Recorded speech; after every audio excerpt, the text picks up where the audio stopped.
Show don't tell is one of the most ancient pieces of writing advice in the cosmos, but it is also one of the most powerful. Show don't tell is the difference between reading a story and feeling it. The aim of the story is to make it feel like a movie rather than a book. And so here are 5 tips on how to make the reader immersed in your story by using show don't tell. And the first tip is to use metaphors and similes. Without metaphors and similes, the writing world would be a dry place full of crusted earth and barren rock. Because every single person has a complex network of images that they've learned throughout their life attached to very powerful emotions. For example, if you see grass, then something as simple as that has a lot of powerful emotions attached to it. It brings forth all of the memories that you had in the past that have been related to grass. Maybe you've been on a nice field. That can be used to an incredible advantage. You're drawing upon the billions of connections that are already in the person's mind. One of my proudest metaphors is the man continued walking as calm as a shark swims. So what makes this metaphor good? I believe that there is a profound reason that makes metaphors good, and here it is. Basically, I've managed to link 2 different characteristics between the 2 things that I'm describing. In this sentence, I'm describing the man and a shark, and they both share 2 characteristics. The things that I'm describing are the deadliness of the man and the shark, and also the calmness of the man and the shark. So I've been able to pick 2 things, the man and the shark, that have 2 very similar characteristics, deadliness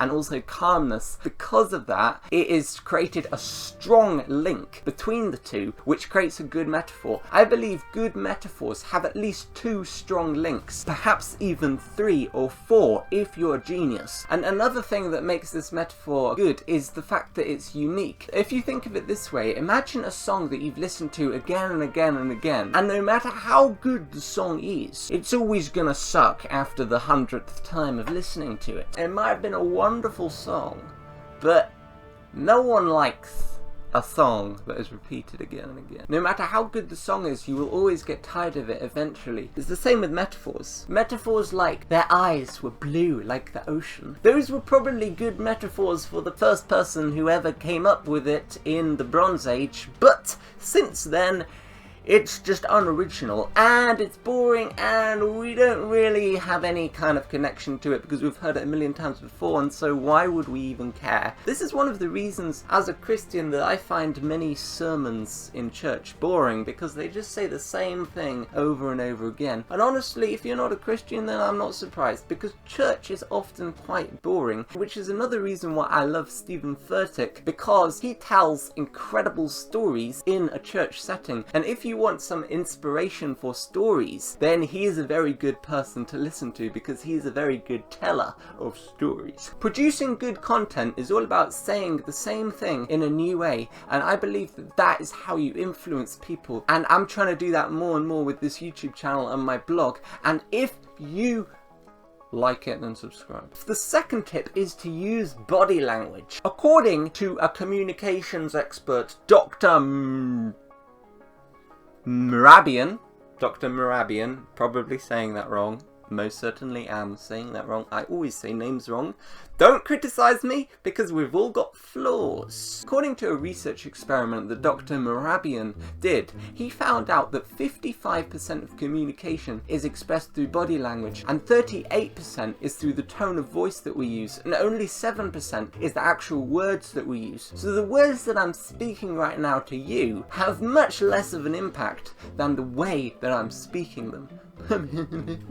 Basically, that's why I focus on the way that I speak words and the body language that I use when I'm presenting in front of camera. So if you don't use body language in writing, then you're missing out on most communication. Of course, the reader can sometimes imagine the body language for themselves, but I believe in most situations you should focus on the body language. I believe in some situations you should even only focus on the body language because it expresses so much that the words that they speak could never ever express. What do I mean by this? Take this sentence for example. The girl sat in the corner of the room, shoulders bent in, head pointed to the ground. She didn't move, not even her head, as she stared at nothing with glazed eyes. In this sentence, I didn't use any dialogue, but you probably have a much more vivid picture of what the girl is really feeling and the emotions that are going on inside her than it could ever be expressed through the words that she speaks. Yet body language was able to unlock a universe of feelings, and I would advise to use this in every single communication between other people in your book. A book without body language is like a tree without leaves.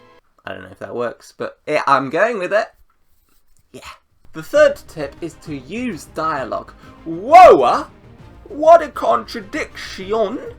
Oh, actually not, because I didn't say that you shouldn't use dialogue, but it is still less important than body language. But when dialogue is combined with body language, then the effect compounds, and I believe it can have 2 or even 3 times more impact on the reader by using body language and dialogue, and purposeful dialogue. Imagine I wrote this piece of dialogue. "Hey Bob, haven't seen you in a while. Still playing golf and whatnot?" asked Sally as she joined Bob in the elevator. You as reader are imagining the dialogue being spoken. So in the case of dialogue, it is always show not tell, because it is always going on in the present as the reader is reading the story. But the golden rule of dialogue is this. All dialogue must have a very distinct purpose. Don't create a nice conversation just for the sake of a conversation. It must be directly related to your story. Take Sally's dialogue, for example. She said, "Hey Bob, haven't seen you in a while. Still playing golf and whatnot?" Imagine Sally was a detective and she was trying to strike up a casual conversation with Bob in order to find out whether he was the murderer without really revealing that she is a detective. Then that would be an excellent purpose for the dialogue, because it would directly contribute to the plot of the story. But if she was just passing Bob in the elevator and Bob didn't really have a very major role in the story and it was just a conversation for the sake of a nice conversation, then it has absolutely no relation to the plot and it shouldn't be there, and it'll just make the reader bored and they'll wonder what was the point of that conversation. And so all dialogue must have a purpose. The fourth tip is to be descriptive. Some people think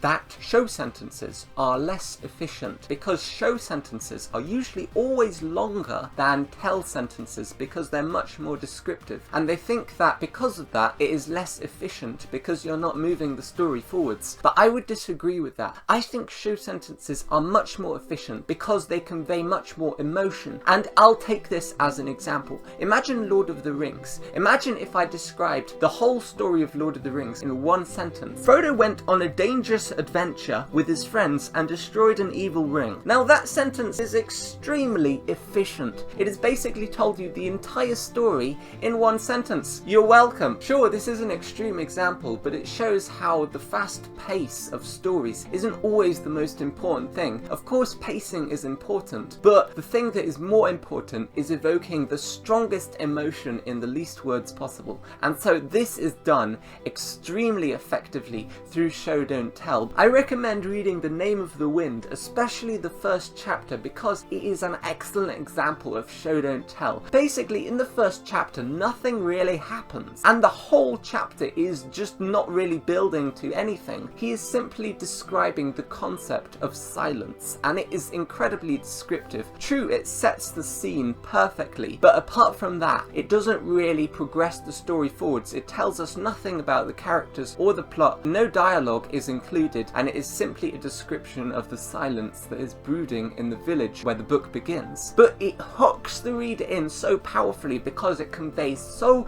much emotion without having to tell the reader anything about the story. And it's just entertaining, but it accomplishes the purpose of Show Don't Tell. I believe that any writing that you can do comes into 2 categories, show and tell, and basically they both have their place. Show is much more immersive and tell is to drive the story forwards, and I believe it is about striking a good balance between the two, where you can move the story forwards yet also evoke emotion through very detailed descriptions. And here are examples of a few sentences that just add a few extra little bits of detail that make the scene come alive. much more. For example, saying things like the hundreds of dents on the wooden tables in the inn, the infinite smoothness of an elf blade, or the sparkle of sunlight on newly fallen snow.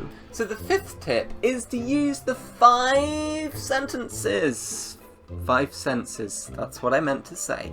5 senses, not 5 sentences, 5 sentences, 5 senses. So the fifth tip is to use the 5 senses. Nice! Aye! This is just another way to be more descriptive. And as humans, most of us at least, have 5 senses. And by using the 5 senses in your story, it means that the reader can feel the story, rather than simply reading it and looking at it as if they are a bird looking at it from a bird's eye view. And I believe Show Don't Tell is really all about immersion. Write about how the air tastes, how the fear prickles at your skin, or the sound of hushed whispers in the night. All of these things tap into your senses strongly, and they are all things that elevate the emotional efficiency of your writing. So those are my 5 tips, and I hope they'll make your writing much more vivid. And if you want to join a realm of writers and master the craft of writing, consider subscribing and hitting the bell, and I'll keep you updated with future videos, and I'll see you in the next video. Goodbye.